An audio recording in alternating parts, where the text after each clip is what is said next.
예, 반갑습니다. 안녕하세요. 예, 오늘 부처님 오신 날 며칠 안 지났습니다. 그래서 그런지 좀 많이 오신 것 같습니다.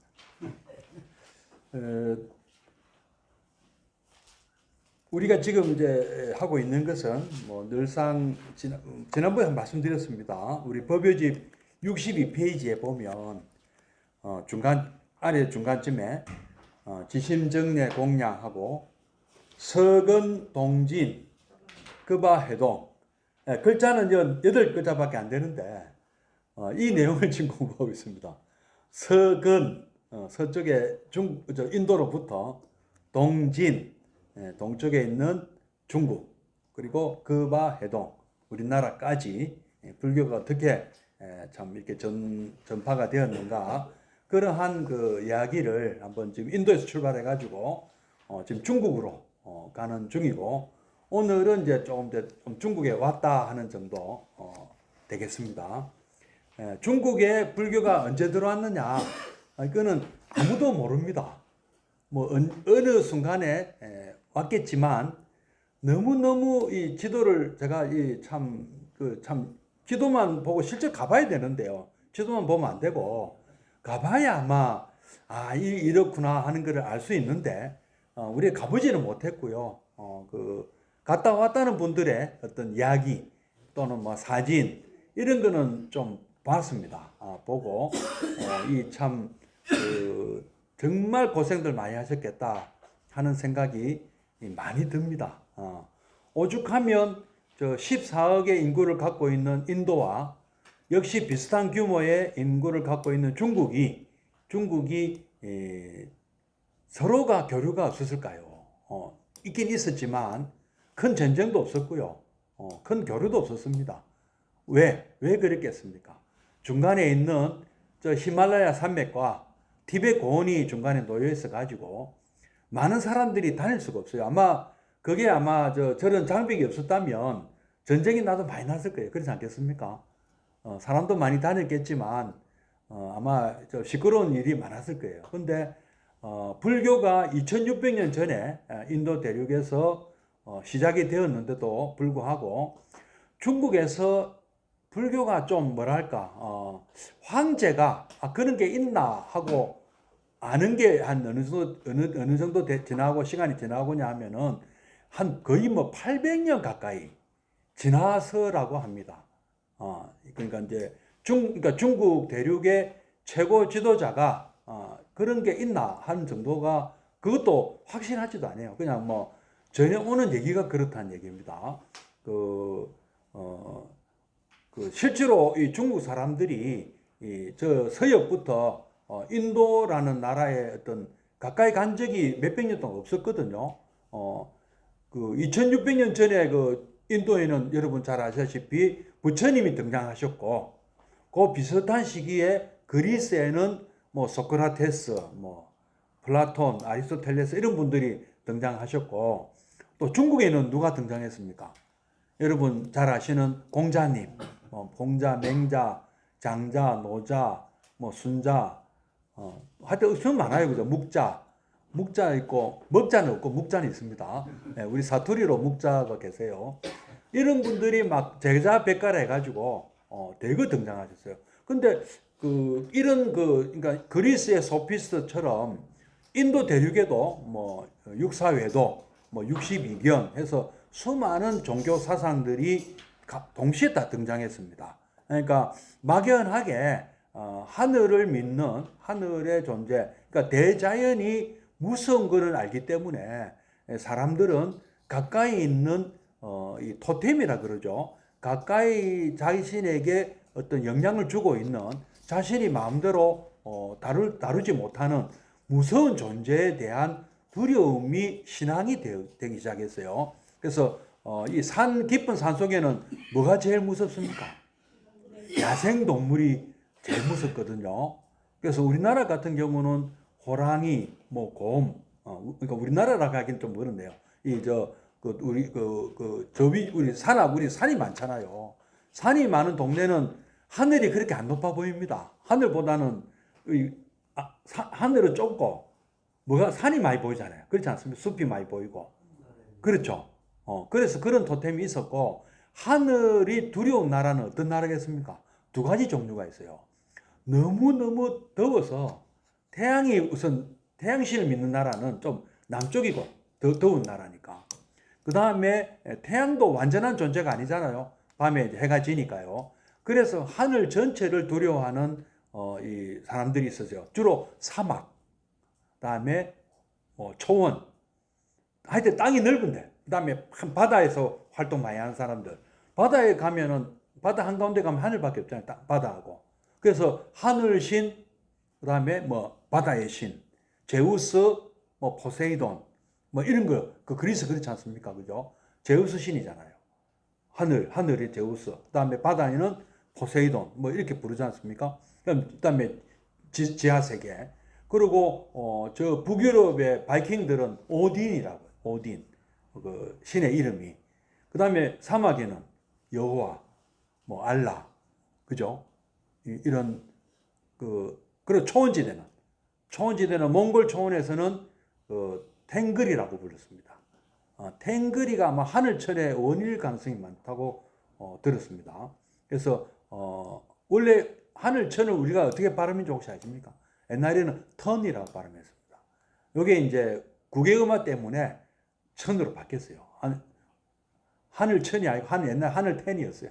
텐 이렇게 그러니까 탱그리 그리 되는 거예요. 그래서 어쨌든 무서운 존재, 우리가 참 뭐 얼마나 이 사막이나 그다음에 초원이나 큰 대륙에는요 번개를 쳐도 무시무시하게 칩니다. 우리나라는 그래 거기에 비하면은 상대적으로 아무것도 아니에요. 한번 막 그 넓은 땅에 번개 한번 치면 얼마나 무섭겠는가. 그렇지 않겠습니까? 저는 안 가봤는데 상상을 하니까 좀 그런 것 같아요. 그런 데는 뭐 불이 나도 큰 불이 나고요. 우리 뭐 불 났다 해도 저거는 작은 불이에요. 산불 이거는요. 그 캘리포니아 산불, 뭐 그다음 호주 산불 엄청나게 크게 나지 않습니까?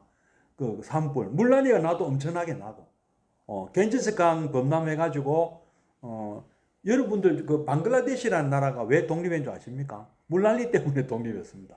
겐지스 강 하류에 있는데 그 방글라데시는 원래 옛날에는 동파키스탄이라고 불렀어요.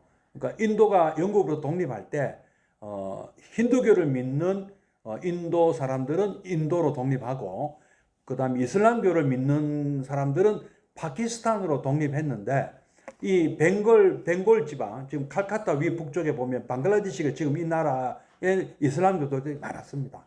그래서 여기는 동파키스탄으로 또 독립을 했어요. 근데 이게 이제 중간에 인도가 있기 때문에 거리가 멀거든요. 그리고 민족도 다르고 구성원도 다르고. 근데 단지 이슬람교를 믿는다는 그거 하나 이유만으로 한 나라가 되었는데 이게 한 중간에 1960년대입니까? 그 겐지스 강이 크게 범람을 했는데 수백만 명이 뭐 사람이 많이 죽고요. 뭐 수재민이 몇백만 막 나고 이랬거든요. 근데 중앙 정부가 어디에 있었냐면은 그 서파키스탄에 지금의 파키스탄에 있었습니다. 이슬람마바드죠. 거기에 중앙 정부가 있는데 요 동파키스탄에 그 큰 그 수재가 났는데도 안 도와줬어요.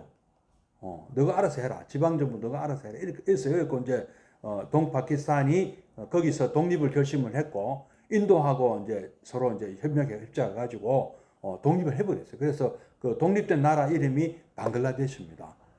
그 정도로 물난리가 나도 엄청나게 나고 뭐 그다음에 뭐 중국도 마찬가지입니다. 중국이라는 큰 나라가 생긴 이유도 이 물을 다스리기 위해서 권력이 필요했고 그 권력이 황제라는 것을 만들어낸 거예요. 무슨 물 다스리기 정말 어렵거든요. 옛날에 요순 시대도 다 물 잘 다스려서 황제 된 사람들 아닙니까? 요임금, 순임금 할 때, 그죠? 그리고 또 이집트는 어떻습니까?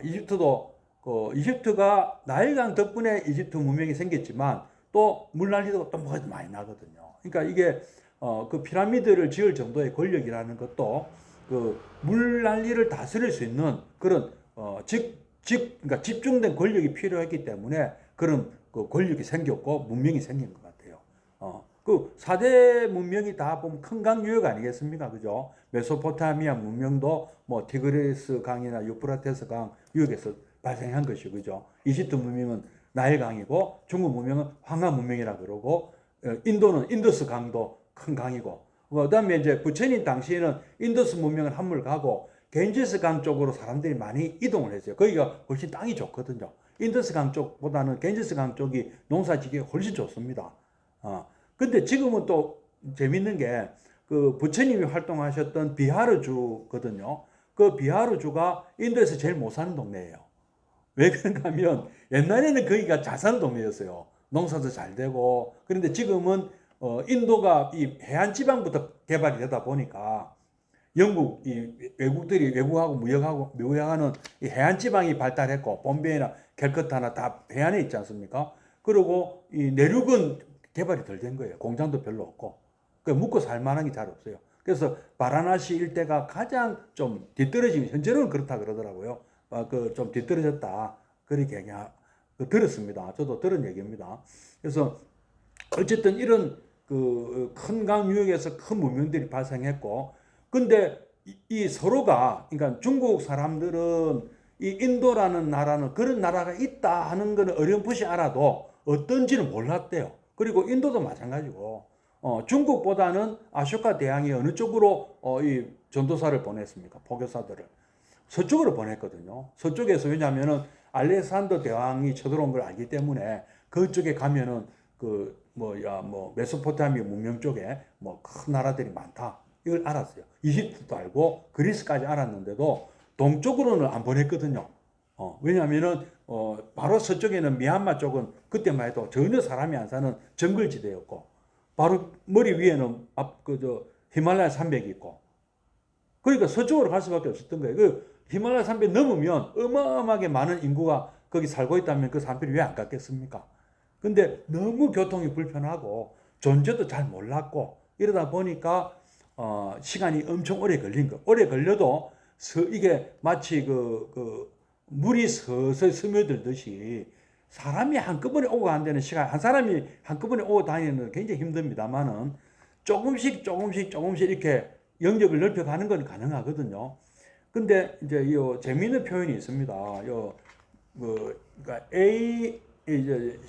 CE 서기 약 400년경쯤에 중국의 동진이라는 나라가 있는데 동진의 스님 법현이라는 스님이 이제 이때쯤 되면은 불교가 중국 일대 딱 퍼졌을 때예요. 이때 그러니까 불교가 어떻게 보면 중국 전체의 국교 정도로 될 정도로 굉장히 불교가 왕성했을 때거든요. 이 서기 400년일 때는 이때 동진에 살고 있는 그러니까 중국의 이제 이 지도를 제가 그려봤습니다. 동진이라는 나라가 어디쯤 있냐면 요 정도 있었어요. 요 정도 있는데 여기에 법현이라는 스님이 어디로 이제 갔습니다. 인도까지. 여기서 출발해갖고 요래 해가지고 요 루트로 해가지고 이렇게 해서 여기 좀 더 자세히 그린 얘기거든요. 그래서 요래 해서 요렇게 넘어가고 요렇게 해서 두낭, 그다음에 쿠차, 그다음에 카스카르, 그다음에 요 청년곡에 넘어서 인도 뉴델리로 델리, 베나레스, 그다음에 파탈리푸타, 그리고 부처님 출가하셨던 라자가 이 일대를 몇 년 걸린다 여기까지 오는데 6년 걸린다. 6년. 근데 연세는 좀 많았대요. 60 넘어 출가했대요. 젊은 사람은 아이라 해도 오는데 6년이 걸렸습니다. 그러니까 뭐 쉬지 않고 오는 건 아니겠죠. 중간에 쉬어가면서 그죠. 그래 와도 6년 걸렸고 돌아갈 때도 재밌는 건 이분이 또 돌아갈 때는 배로 갔어요. 불국기라는 책이 있답니다. 법현 스님이 쓰신 자기 여행기를 썼을 때요. 그래서 돌아올 때는 요 루트 해상 루트로 왔다가 칼카타 쪽에 정도 되겠죠. 여기서 출발해 미얀마 바닷가를 해가지고 말레이시아 지금 싱가포르 말라카 해협 있는 여기 지나서 이리 오다가 풍랑을 만나가지고 여기 지금 자카르타에 있는 자바섬 여기를 표류되기도 했대요. 여기도 잠깐 들렸대요. 그러니까 일부러 간 건 아니고 표류가 되어갖고 떠밀려 간 거죠. 그래서 다시 여기서 또 출발해가지고 태국, 캄보디아, 그다음에 베트남 월남을 해가지고 요래 홍콩이나 지금 홍콩이죠. 요 이게 한꺼번에 이렇게 못 옵니다. 그때 배는 전부 요 끼고 도는 거예요. 그래야 살 가능성이 있잖아요. 그렇지 않겠습니까? 뭐 지금처럼 뭐 이렇게 뭐 원양 이건 안 됩니다. 그 이것도 한 몇 년 걸리는 거예요. 이렇게 오는 것도 한 3년. 그 최고 빨리 3년 걸리는 거예요. 여기서부터 오는 데가. 그러니까 뭐 왔다 갔다 하는데 한 10년 이상 걸린 거죠. 이분은. 그뭐 거리되고 하면은 더 걸릴 수도 있고요. 요 말라카 해변은 해적이 무서워가지고 지금도 해적이 있어요. 말라카에 가면은. 저 오만 그 예멘 그다음 모가디슈 있는 그 무슨 나라죠? 소말리아 해적은 무서운 게 아니고 여기도 역사적으로 유명합니다. 말라카에 해적은요. 그 해적이 딱 속이 딱 좋잖아요. 여기 다른 데 갈 수가 없어요. 여기 무조건 모든 배는 일로 지나가야 됩니다. 여기 이제 우리도 마찬가지로 사우디에서 출발한 유저선들이 반드시 일로 지나가야 되거든요. 일로 돌아 못 갑니다. 호주에도 돌 거예요. 어디 돌 거예요. 말라카 해를 통과 안 하면 안 된다. 그럼 이렇게 이제 이 루트로 올 수밖에 없거든요. 지금 이 대만도 굉장히 중요하죠. 우리로 볼 때는 이 석유 수송로거든요. 일본도 마찬가지고 일본이나 우리나라나 중국이나 이 사우디에서 다 석유를 사우디 중동에서 가져오지 않습니까? 그죠? 가스도 그렇고. 굉장히 중요한 루트입니다. 이 루트가. 뭐 이거 지금만 중요한 게 아니고 계속 역사 요사이 이래 계속 중요했습니다. 이걸 이제 실크 해양 실크로드라고 그래요. 요거는 이제 실제로 이걸 우리가 서양 사람들이 이걸 실크로드라고 불렀고요. 육지로 이 원래는 교역로입니다. 교역로를 따라서 스님들이 따라간 거예요. 누가 처음에 시작했겠습니까? 그러면 장사꾼들이. 늘 누차 말씀드렸잖아요. 백배 장사라고. 끝까지만 가면은. 그러니까 얼마나 이분이 많이 남습니까? 이때 이 법현 스님께서 불국기에 그 서역 그 사막에 들어서면서 이런 말씀을 하셨대요. 한번 이제 이 표현을 제가 다 외웠으면 좋겠는데 다 못 외워가지고 프린트를 해왔습니다. 복사를 해왔습니다. 뭐라고 하셨냐면은 모래와 강 속에는 악기와 뜨거운 바람이 많다. 이것들을 만나게 되면 모두 죽는다. 하나도 살아있는 것이 없다. 위로는 나는 새도 없으며 아래로는 기는 짐승도 없다. 중간에 생략하고 다만 죽은 사람들의 뼈를 가지고 표시로 삼을 뿐이다. 불국기 법현전에 이 내용이 있습니다. 그리고 파미르 고원을 또 청년고개라고 우리 부르지 않습니까? 파미르 고개를 넘으면서 길에서 살기를 한 달, 청년고개를 무사히 넘었다. 총령은 겨울이나 여름이나 눈으로 덮여 있고 또한 동룡이 있다. 정신을 잃을 정도로 지독한 바람이 일어나 비, 눈, 모래, 자갈 등을 날린다. 이런 재난을 만나지 않은 사람은 만에 하나도 없다. 하고 기록하고 있다. 그러니까 실제로 뭐 대부분이 그 끝까지 못 가는 거죠. 중간중간에 살다가 가고 이래요. 그러니까 실제로 전해진 것은 한 사람이 전한 게 아니고, 이거는 법현 스님이 그 중국 쪽에서 출발해서 간 반분이고, 그 전에는 누가 왔겠습니까? 인도 쪽에서 전법성이 왔겠죠. 근데 이분이 인도에서 출발해갖고 중국까지 바로 온 건 아니고요. 중간중간에 가까운 나라 살다가 거기에 불교가 전해지고 거기에 스님들이 또 생기고 그 스님들 중에서 또 그 불교를 들고 그 다음 나라로 옮겨가고 오아시스 국가들이 그런 식으로 온 거예요. 중국까지 오는 경우가 한 사람이 바로 이렇게 들고 온 게 아니고, 근데 나중에는 이게 이제 제법 길이 이제 뚫리고 그 사람들이 많이 다니면서 그런 분들이 나오기는. 그러나 한 사람이 이렇게 처음부터 다닌 건 아니었다고 봐야 됩니다. 그래서 중국 쪽에서 이런 나라들이 있다는 것을 언제쯤 알았냐면은 부처님 돌아가시고 한 500년쯤 지나서래요. 한무제 때, 한무제 아시죠? 장건이라는, 들어보셨을 겁니다. 한무제. 역사책에 나와요. 고등학교 때 배우셨을 거예요. 고등학교 나왔지만 기억이 잘 안 나시죠? 고등학교를 안 나온 건 아니고, 웬만큼 관심이 있지 않으면 기억 잘 못 나죠. 그렇죠? 근데 한번, 그런 얘기 들은 것 같다. 어렴풋이 기억나시죠? 장건. 이분이 이 한무제가 흉노족을 정벌할 때 한번 그 전에 탐색 차원에서 이 서역을 간, 그러니까 흉노족의 포로로 잡혀서 탈출할 때 그쪽으로 비행 들어서 온 거예요. 이분이. 그래서 그런 나라들이 있구나 하는 것을 중국 사람들이 알게 되었다고 합니다. 그러니까 불교하고는 아무 상관없이 서로의 존재를 이제 겨우 중국 사람들이 안 거예요. 이때쯤. 그리고 그로부터 또 백 몇 년이 또 지나서 이때 한 나라가 한번 망합니다. 왕망이라는 사람이 나타나서 신나라를 세워요. 이때 잠깐 망하고 이 신나라 때 이 서역이 중국에서 또 독립을 중국하고 이제 거래를 안 해요. 신나라하고는. 그러니까 이게 중국에서 이제 전한이 망하고 신나라가 생기는 이때 혼란할 때는 이 중국이 밖에 시선을 못 돌리거든요. 근데 이 혼란 중에 서역에 있는 오아시스 국가들이 다 독립해 버렸어요. 중국 영토가 됐다가 너무 멀어서 관리가 안 되는 거예요. 쳐들어가면 항복하는데 돌아서서 오면 끝이라.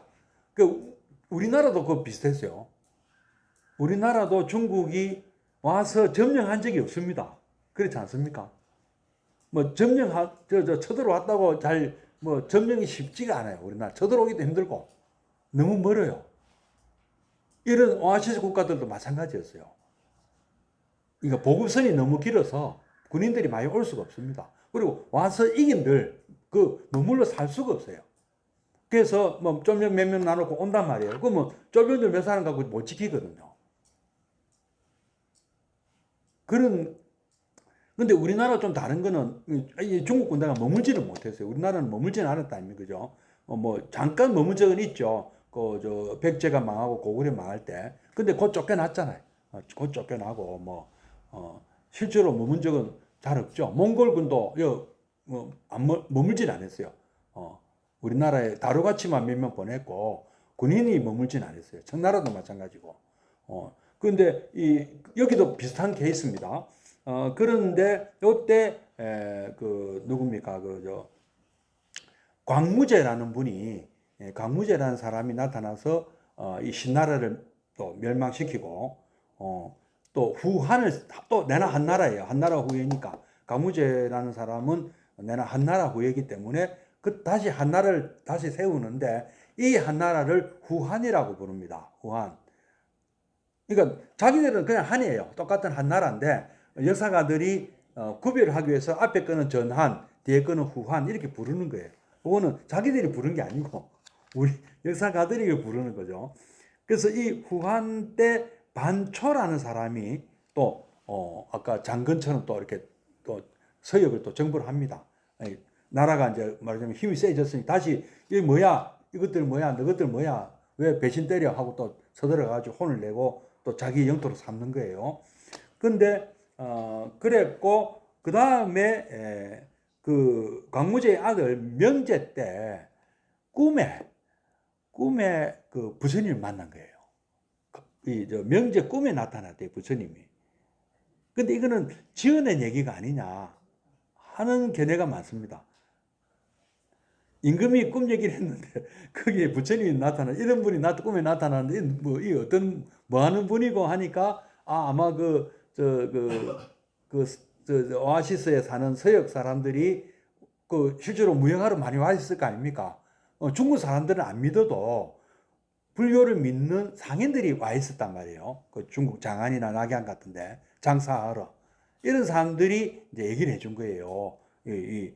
인도 가면 저 천축이라는 나라가 있는데 거기 부처님이 이란 분이 등장해서 불교가 지금 성행하고 있다 하는 정보를 이제 준 거죠.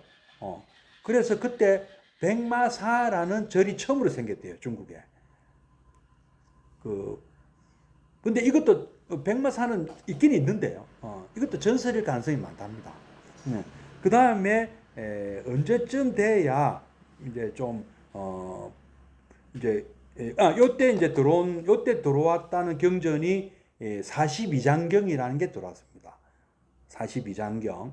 그러니까 42장경은 경전이 인도에서 경전으로 온 게 아니고요. 외운 거를 모은 거예요. 경전 한 대목 한 대목 외운 거를 모은 거예요. 그러니까 굉장히 좀 요약이 되어 있다고 볼 수 있습니다. 42장경도 한번 기회 되시면 한번 보세요. 굉장히 짧으면서도 컴팩트하고 뭐 이렇게 아주 불교 엑기스만 딱 들어있거든요. 그 초보자들이 공부하기 참 좋습니다. 42장경. 잘 기억해 두세요. 그 다음에 이제, 또 그로부터 또 100년쯤 지나서 이제 제법, 이제 역경이라는 게 생겨요. 역경가.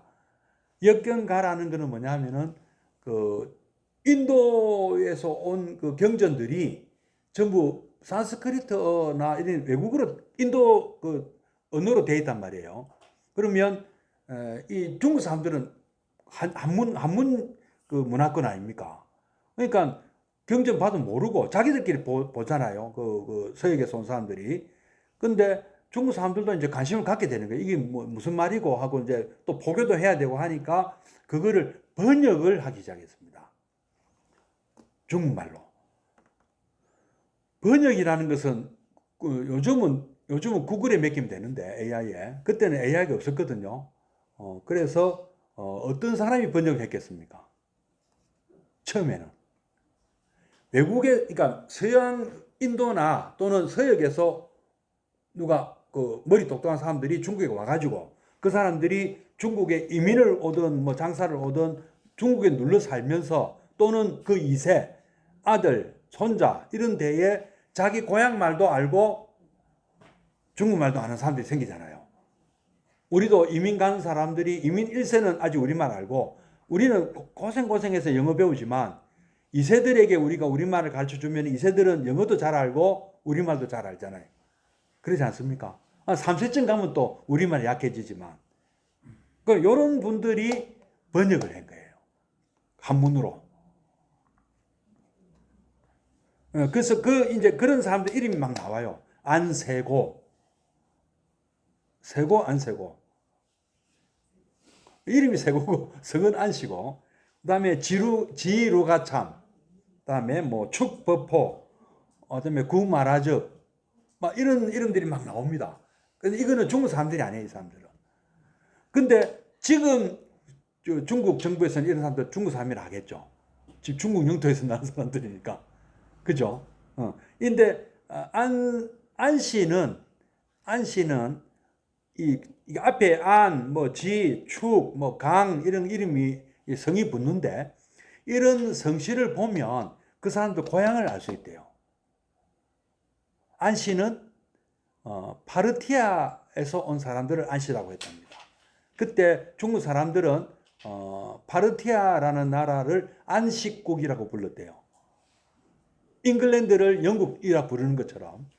예? 아시겠습니까? 이 상상이 되세요? 파르티아는 지금 어느 나라냐면은 이란입니다. 이란, 아프가니스탄, 뭐 이쪽에 있는 나라예요. 이라크도 되겠네요. 이라크. 그러니까 로마 제국하고 400년을 싸운 나라예요. 파르티아는. 옛날에 페르시아. 그리스하고도 싸웠던 페르시아. 그것이 중국에서는 안식국이라고 불렀고 그 나라 출신을 성은 안씨를 보통 썼어요. 그 뒤에 뭐 알록산도 그쪽은 아니지만 하여튼 그쪽 알록산도 원래 뿌리가 중앙아시아 사람이에요. 알록산에 난 아시는가 모르겠어요. 당나라 현종 때. 예. 그 다음에 이제 지씨는 월지국이라는 나라가 있었습니다. 월지라는 이 나라도 유목민인데 흉노족에게 쫓겨가지고 인도 쪽으로 쫓겨간 나라예요. 파키스탄 쪽으로, 인도, 뭐 아프가니스탄, 파키스탄 이쪽으로 쫓겨가서 대월지국이라는 나라를 세워서 인도 북부를 장악하고 쿠샨 왕조를 세웁니다. 그러니까 굉장히 그것도 큰 나라입니다만은 어쨌든 그 나라 출신들 2세가 지씨예요. 지루가참이에요. 아까 안세고고, 안세고, 지루가참. 이제 이런 이름들이 막 나오면 역경가. 그러니까 아까 이제 1세는 아니고 2세쯤 되는 분들이죠. 그 다음에 이제 뭐 축법호라는 이름도 나오는데요.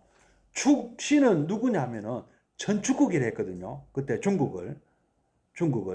인도를. 중국 사람들이 인도를 뭐라 부르냐면은 전축이라 불렀습니다. 페르시아는 안식, 뭐 이렇게 부른 듯이. 그래서 전축에서 왔다 해가지고 성을 축시로 불렀어요. 근데 중국이나 우리나라나, 성을 이렇게 많이 땄어요. 고구려의 왕족들 이름은 뭡니까? 고시잖아요. 고구려니까. 예? 백제의 왕족은 부여씨. 백씨가 아니고. 왜 부여냐면은, 원래 부여 출신이거든. 소선어가 부여 출신 아니에요. 졸본부여. 예? 소선어 아시죠? 주몽에 나왔잖아요. 주몽의 부인, 둘째 부인. 소선어하고 결혼했잖아요. 소선어는 한번 결혼한 사람인데, 주몽이 졸본부여에서 소선어하고 결혼하고 고구려를 세우잖아요. 그죠? 우리 역사도 가네 또. 그러면 이 소선어에게는 그 아들이 있었다 아닙니까? 온조와 비류와 온조. 그리고 주몽에게는 또 원래 그 밖에서 낳은 아들이 있잖아. 원래 부인한테 낳은 아들. 유리. 예? 유리라는 이름도 참 이거 인도에서 온 거예요. 유리라는 이름도 인도 그 코살라 왕국의 파세나디 왕 아들 이름이 비유리예요. 그것도 안 겁니다. 유리도. 우리나라 보면 이름들이 불교 거기서 많이 가져왔어요. 서라벌도 서라와스티 온 거예요. 서라와스티. 맞는데 가야는 부타가야, 가야, 가라 다 인도에서 많이 왔습니다. 하여튼 그 소선어는 고구려가 이제 주몽이 죽고 유리가 왕이 되거든요. 고구려 2대 왕이. 그러니까 소선어와 온조 비유 온조는 남쪽으로 내려와서 백제를 세우잖아요. 그죠? 그러니까 자기들 성은 부여예요. 부여시라. 그 백제 부흥운동 한 사람이 부여풍이잖아. 부여풍. 성이 부여예요. 백제 왕족은. 고구려 왕족은 고시고, 신라 왕족은 김씨. 그건 또 이름 뭐 관계 있는지 몰라요. 그것도. 어쨌든 그리고 중국도 한신이라는 사람 아시죠? 한신. 그 한비자는 또 다른 사람인데 역시 그 나라가 한 나라예요. 우리하고 한자 같아요. 우리 하나고. 중국 한족하고 한씨가 아니고 우리가 같은 글자 쓰는 한 나라가 있어요. 전국 7홍 중에 하나인데 춘추 전국 시대 때 전국 7홍 중에 하나가 그 수도가 한단인가 그럴 건데 한단이라 뭐 그거하고 좀 다르지만 어쨌든 그 나라 출신이라고 한씨고 조 나라 사람이면 조씨가 또 있고 이런 식이에요. 좀 그런 게 있었나 보면 자기들 나름대로 뭐 그런 법칙이 있었나 봐요. 그래서 이 축법호는 원래 이 사람은 그 월지국 출신인데 원래 지법호라고도 하는데 인도 사람들이 처음에 이제 인도인 줄 알고 축법호로 지었다고 하는 얘기가 있습니다. 하여튼 이런 사람들이 이제 뭐 등장해 가지고 이 불교석 막 초기 경전부터 뭐 대승 경전 그다음에 뭐 소승 경전 초기 불교 경전 막 닥치는 대로 번역을 한 거예요. 그래서 이제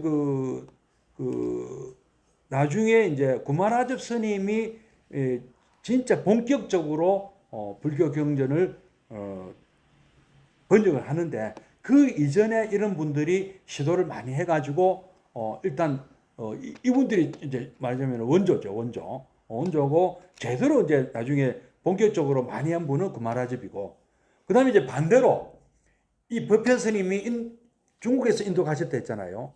현장 스님 아시죠? 이제 현장 스님이 본격적으로 중국 사람이 인도를 가서 인도 말을 배우고 인도에서 교육받고 나란다 대학에서 공부하고 거기서 경전을 수입해가지고 와서 중국에 갖고 와가지고 번역한 것이 이제 그 중국인이 번역한 최초인 거죠. 물론 이제 이 구마라집이나 뭐 축법포 이런 분들도 안세고 지루가 중국 사람들이 도와줬을 겁니다. 번역을 할 때 혼자 다 한 건 아니에요. 특히 구마라주 스님은 팀이 한 뭐 100명 넘었습니다. 번역 팀이 거의 인공지능 도움 받듯이 그 수많은 그 자기가 그러니까 어떤 식으로 번역을 한다면은 구마라주 스님 경우는 경전을 자기가 강의를 하는 거예요. 산스크리트 경전을 놓고 중국말로 강의를 해요. 그럼 이제 학생들이 이 우리나라 자기 번역을 돕는 사람이기도 한 거예요. 그럼 자기가 이렇게 막 강의를 하면 그 강의로 그 내용을 막 얘기해 주면 전부 다 자기들 나름대로 이렇게 번역을 하는 거예요. 맡은 부분들 하고, 그러니까 초벌로 하면 또 이 구마라주 또 확인하고 고치고 수정하고 마지막에 이제 중국말 아주 중국말처럼 윤문이라는 거 아시잖아요. 윤문. 그러니까 뭐 거칠게 번역된 거를 좀 부드럽게 좀 말이 되게 말이 안 될 수도 있잖아요. 뭐 그죠? 부드럽게 하는 거 윤문.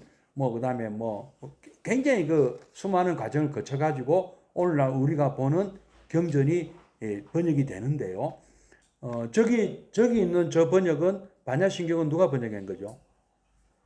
현장 스님이 번역해. 그다음에 우리가 보고 있는 금강경, 법화경, 지금 공부하고 계신 법화경 이런 거는 구마라 스님이 번역했어요. 스님 그럼 현장 스님하고 구마라주 스님하고 어떤 시기가 누구요? 현장 스님. 현장 스님은 600년 됩니다. 600년 되고. 예. 구마라 스님은 한 400년 정도 되겠네요. 300년에 400년 그 사이. 제가 요건 이제 다음 이제 시간에 구마라접에 대해서 말씀드릴 불도징, 도안, 그다음에 구마라접 이분들. 예? 달마 스님이 중국에 온 거는 달마 스님은 어디에 가깝냐면 법현 스님하고 가까워요. 법현 스님. 예. 이 시기가 이제 시기도 중요하죠. 대충 이제 예, 맞습니다. 정확하게 알아서 그래 이제 어디가 이게 뭐 너무 내용이 많아가지고. 예. 그러니까 중국이 이제 한나라라는 나라 지금 얘기를 하고 있잖아요. 그죠? 중국 한나라. 전한이라는 나라가 한 250년쯤 되면은 망하죠. 그 유명한 그 얘기 있지 않습니까? 여러분 좋아하시는 삼국지 연의. 거기가 이제 후한이 끝날 때쯤 얘기거든요. 동팍 막 나오고. 예. 요게가 한 250년 된데 250년에서 한 300년 그때 당시 얘기고 그 이제 후한이 망하고 이쪽에 북쪽에는 뭐가 생겼습니까? 조조의 위나라, 그죠? 그다음에 강남에는 송건의 오나라, 그다음에 청두가 있는 여기 서찬 분지역에는 유리의 총나라 이렇게 세 개였잖아요, 그죠? 근데 이게 이 조나라가 진이라는 나라로 사마 중달의 사마위의 손자 대의 사마영인가 이때 나라를 찬탈을 했죠. 위나라를 멸망시키고 왕위를 뺏어버려요. 그래서 이 진나라가 되고 이 진나라가 요 두 개를 다 없애버려요. 그래서 진나라가 통일을 합니다. 여기는 이렇게 통일을 하는데 오래 못 가죠. 이 흉노족의 일파인 유연이라는 사람이 그때 한이라는 이름을 빌렸어요. 자기 유씨라 그러고. 사실은 유씨가 아닐 텐데 이 촉의 촉의 구애다 하는 식으로 하나 명분을 900제 견훤이 900제 세운 것처럼 그런 식으로 해서 이 멸망시켜요. 여기를 진나라를. 근데 멸망시키는데 이내 이 유씨들은 이제 조나라로 이름 바꿔요. 그리고 이 장군이 성명이라는 사람이 또 있는데 그 사람도 또 이름은 조나라가 해요. 그래서 하나는 하나는 전조, 하나는 후조라고 그래요. 같이 동시에 있었기 때문에 약간 인터벌 좀 있었지만 이제 여기 이제 말 혼란의 시작이에요 이게. 그리고 이게 망했잖아요. 이게 진나라가 망하면서 도망을 간 그 사람이 여기서 따로 또 나라를 세워요. 그 나라가 동진이라는 나라입니다. 아까 법현이라는 스님은 여기 백성이에요. 근데 여기 이제 동진의 나라를 세웠는데 여기가 막 5호 16국 시대가 시작됩니다. 전조, 후조 다 없어지고 그다음에 전년, 후연, 북연 막 이쪽에 이렇게 생기고 이쪽에는 또 무슨 하여튼 많은 나라들 양이라는 붙인 나라들이 많이 생겨요. 옛날에 그 삼국지에 보면 서량의 마등이라는 사람 나오잖아요. 그게 양이라는 거예요. 이쪽 일대를. 여기도 전량, 불량 해갖고 막 이런 나라, 영악한 나라들이 엄청 생기거든요. 그 이거를 다 통일하는 것이 어떤 나라냐 하면은 처음에는 전진이라는 나라가 통일을 해요. 전진. 들어보셨죠? 왜 들어봤냐면 전진의 왕 북연이 우리나라 소설이 왕 때 불교를 전파해줬어요. 이 지금 벌써 이 북쪽에 있는 5호들은 전부 불자들이에요. 불교 신도예요. 동진도 이제는 불교가 많이 전파가 되고. 그럼 이때쯤 되면은 지금부터는 불교 시대예요.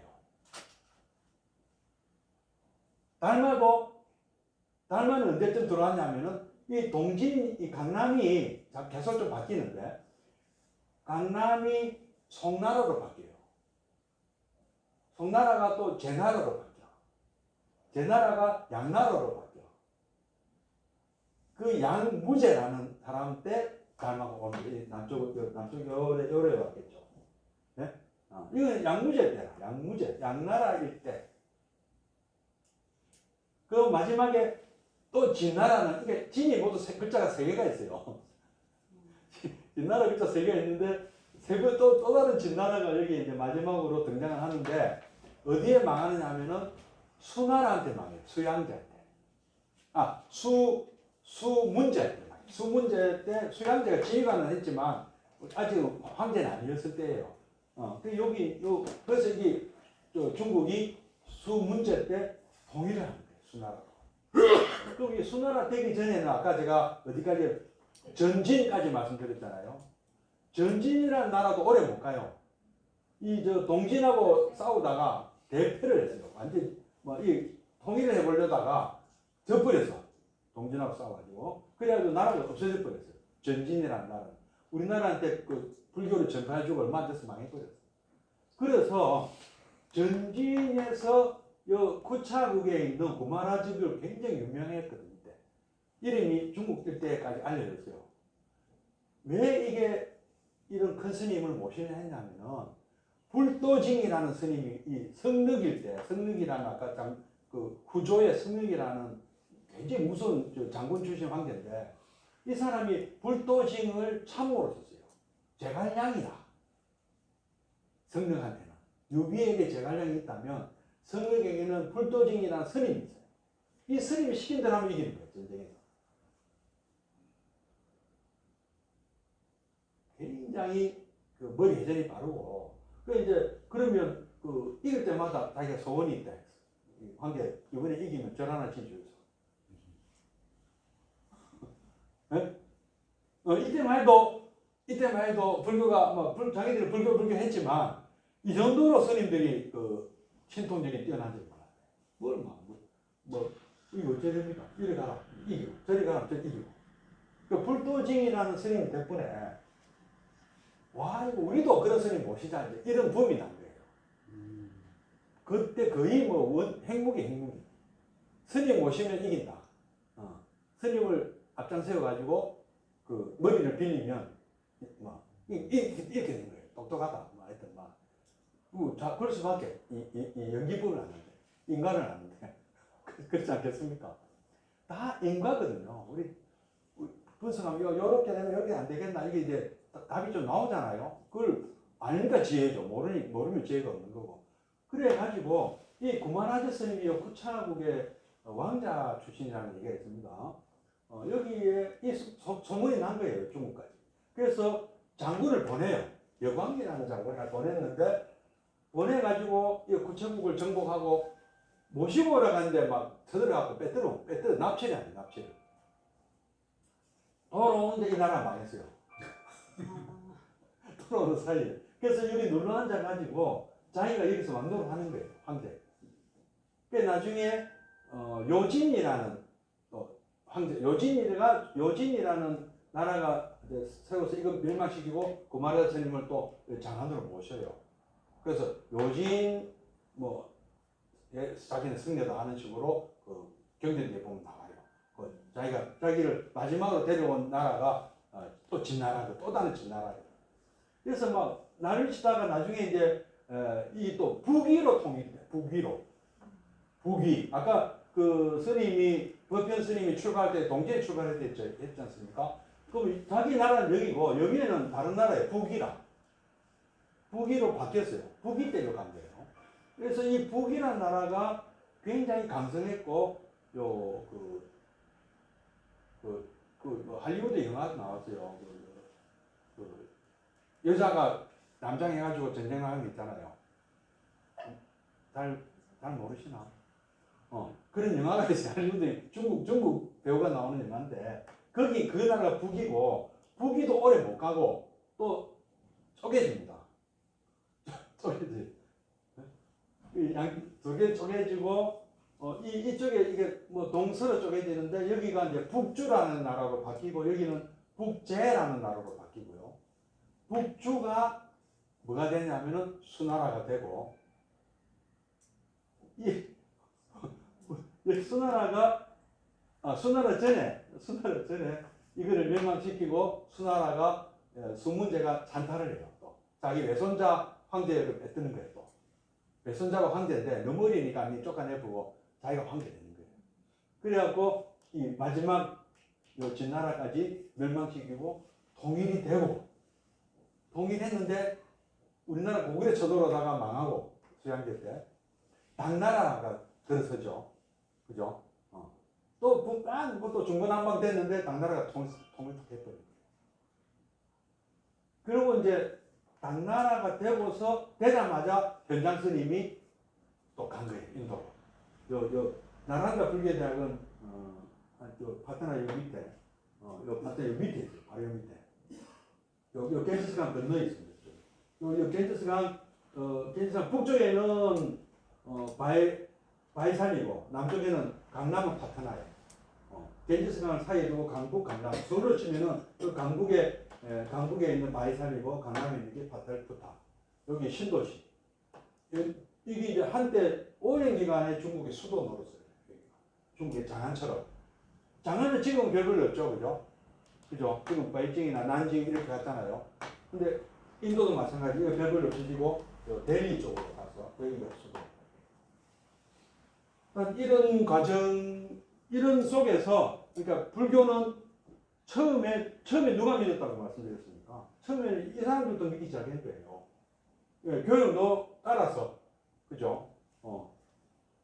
이렇게 전해졌는데 여기 사람들이 이제 불교를 먼저 배우고 알려주고 사람들이 가져왔다가 그러니까 전쟁이 막 여기 오랑캐들 그러니까 이 자연스럽게 이쪽에 살고 있던 그 오랑캐들 흉노족, 선비족, 갈족, 저족 이런 사람들이 다 불자화된 거예요. 어느 사이에. 이런 사람들이 중국을 본격적으로 침략해가지고 북쪽은 완전히 이 5호 16국 시대로 들어오면서 우리나라까지 불교 전해질 정도로 전진의 왕 북연이 고구려 소설이 왕한테 불교를 전해줄 정도로 여기 완전히 여기는 불교가 됐고 남쪽도 그 영향을 받아서 이제 불교가 받아들이기 시작했고 특히 양무제가 엄청나게 투자를 많이 했어요. 그죠? 절을 1000개 짓고 스님 10만 명을 양성했다. 근데 달마조사가 내 공덕이 어느 정도 되나 하니까 무공덕이다. 근데 그 무가 사실 공덕 없다는 얘기가 아니거든요. 무주상보시가 아니니까 무주상보시를 모르는 거예요. 그거 가르쳐준 거예요. 공덕을 내세우면 공덕이 아닌 거예요. 진짜 큰 공덕 세웠죠. 양무제는 공덕 큰 세운 겁니다. 우리 그 아들이 저 건강경 그거 막저 분리하고 그랬잖아요. 서명 대사입니까? 대단한 양구제는 진짜 대단한 분이었어요. 뭐 칭찬 받아 마땅한데 그 자기가 무슨 뜻인지는 모르는 거예요. 단마대사에 하는 말을 진짜 의도를 모르는 거예요. 조금 더 좀 친절하게 좀 이렇게 그 단마대사는 그런 친절함이 없는 사람 아닙니까? 그리고 요 장강을 건너가가지고 사우린스 어? 숭산입니까? 이제 가서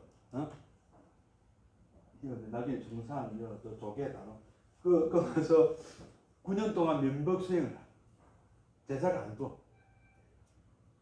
근데 어느 날 해관 스님 처음부터 해관 아니었어요. 해관 나중에 받은 불명이고 법명은 따로 받은 거고 이 해관 스님이 달마 대사를 찾아오니까 붉은 눈이 오면 내가 대사를 받아준다. 전설에 의하면. 네? 눈이 붉은 눈이 어떻게 올 수 있습니까?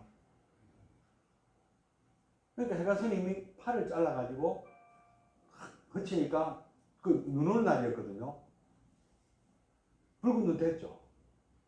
피가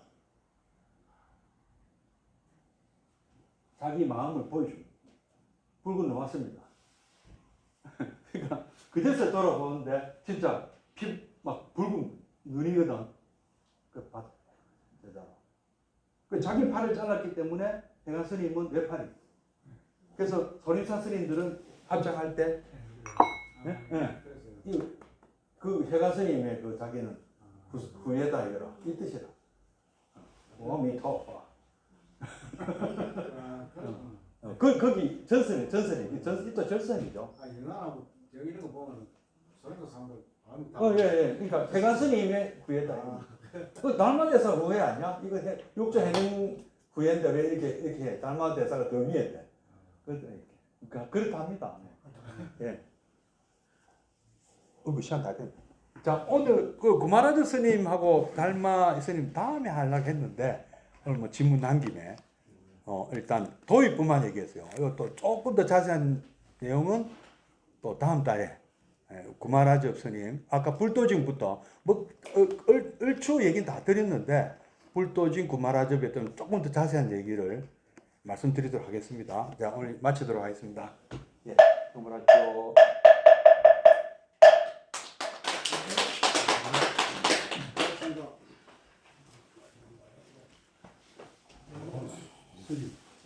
체중들 이렇게 도관들이 많지 않아서 좀 힘이 안 나셨는데 그래도